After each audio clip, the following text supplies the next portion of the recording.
Hey, I am going to talk about ND filters. There's a lot of confusion out there on ND filters and what they do and exactly how they do what they do and what they're used for. A lot of people don't realize all the different things that ND filters can do for us drone flyers. And so I'm going to try to demystify some of that by giving you some concrete examples of sort of before and after on ND filters at work on a drone. Of course, I sell my own camera butter ND filters, but this applies to pretty much any ND filter that works on a GoPro or whatever action camera you're using on your drone.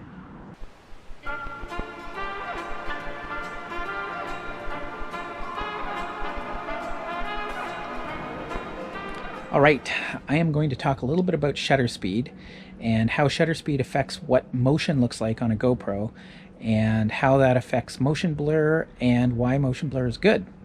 So today's kind of an average lit day. The sun's out, it's a little bit bright, and because of that, the shutter on the camera is not open for very long for each frame, because if it was open too long, it would overexpose the image. And so if I look at my hand in the camera and I start moving it like this, it picks up every frame really sharply, and because of the timing, it looks like my my fingers are all jumping around, and it looks kind of weird. It definitely doesn't look natural. And if I do it really quickly, I might be able to get that weird bending thing that props do in a rolling shutter camera. Anyway, it doesn't look great. But if I put an ND filter on, it blocks a lot of the light coming in, which means the camera has to compensate by opening up the shutter longer in each frame. And so what you get is more of a smearing motion. So instead of my fingers jumping around, the motion looks a lot more natural. And the reason it looks natural is because this is exactly how our eye sees. If we're moving quickly or we're watching something move quickly, our eye sees a smearing or motion blur. And by putting an ND filter on a camera like this when we've got bright light, it makes the motion look a lot more natural, a lot more cinematic. And in fact, in movies and things, they use a slower shutter speed, so the motion does look a little bit blurred, so it looks a lot more natural, and of course a lot more cinematic. All right, here's the setup I'm using to test the ND filters. Got two GoPro Sessions on there. The one on the left has no ND filter. The one on the right has an ND 16. It's heavy, but it flies. In this clip, you're going to see an ND 16 versus no filter at all. Pay special attention down low on the screen when I'm flying low. You'll see a pretty big difference between the two sides. And ignore the color differences. Both cameras were on auto white balance mode, so the colors keep changing. I'm sorry about that.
Here's another quick example of shutter speed and what it does for motion blur.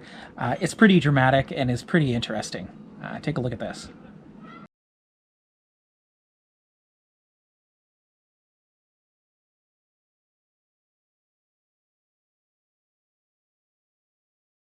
Okay, so that was motion blur. The next thing I want to talk about is jello. Jello happens when we've got a fairly bright light, which causes a fast shutter speed, combined with vibration in your quad.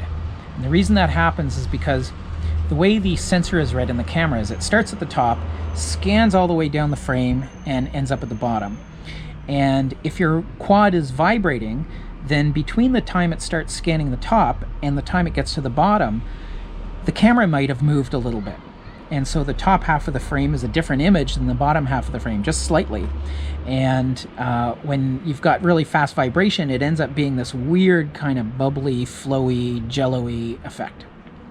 So the way an ND filter gets around that and helps minimize the jello is it trades that jello for just a little bit of motion blur. And in most cases, the motion blur is actually a positive thing. And so the effect of it can be really dramatic. Take a look at this example.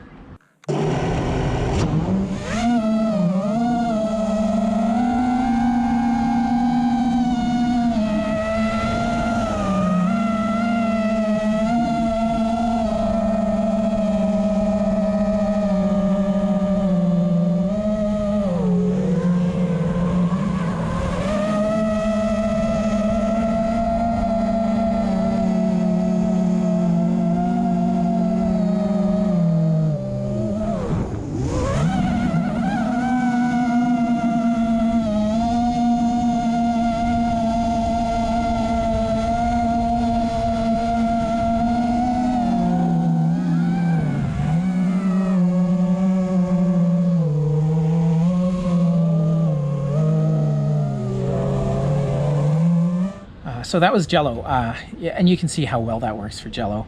The next thing I want to talk about is props in view.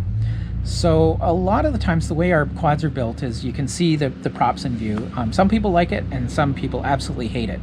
The problem is they've got this weird stuttery effect, kind of like my hands were doing in that earlier clip. And so an ND filter works to smooth that out and almost make them disappear. And it does that because the faster something's moving, the more it will blur with an ND filter. And the props are going, 20, 30, 40,000 RPM. And because they're going really fast, they blur really, really well. So instead of getting that, the props that kind of bend and are all stuttery, you get just a nice kind of creamy little blur, and they almost disappear in some cases. Take a look at this.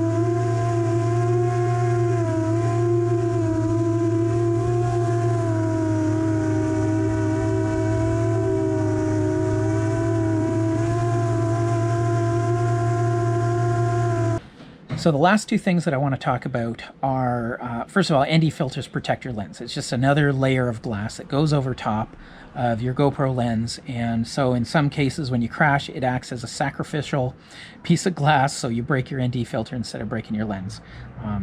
I've saved my lens countless times because of my ND filter. And then the very last thing I want to talk about is being able to use a fixed shutter speed. Take a look at this clip.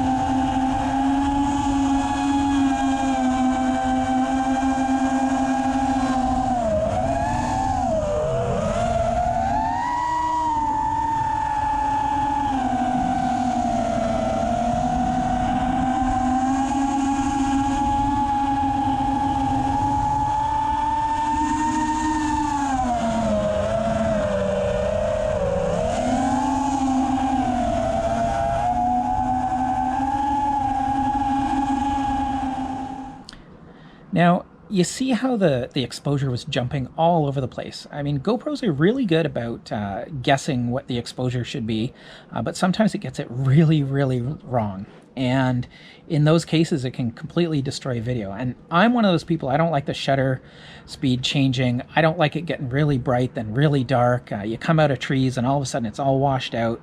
It changes the exposure, but it also changes the contrast and the color.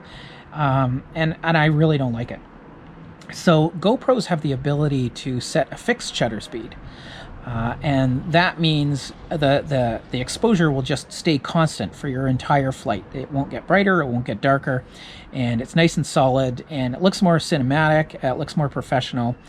The problem is most of the GoPros don't have access to a lot of different shutter speeds, and the Session in particular, it gives you 2 or 3 shutter speeds, and they are almost completely unusable without an ND filter.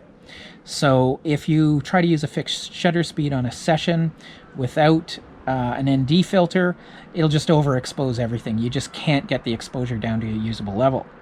And so by putting an ND filter on, it allows us to use the shutter speeds that GoPro makes available. And I don't know why they made that decision. The GoPro's obviously able to do faster shutter speeds, but for some reason they didn't make it available to us to select as a fixed shutter speed. The other GoPros, the 5, 6, and 7, they have a few more shutter speeds, but there's a lot of instances where you need a GoPro or an ND filter to be able to use those shutter speeds. So I hope this was useful. I tried to give you some concrete examples. And I will come out with a subsequent video on settings and how to set it properly when you're using an ND filter or when you're not using an ND filter. And yeah, until next time, take it easy.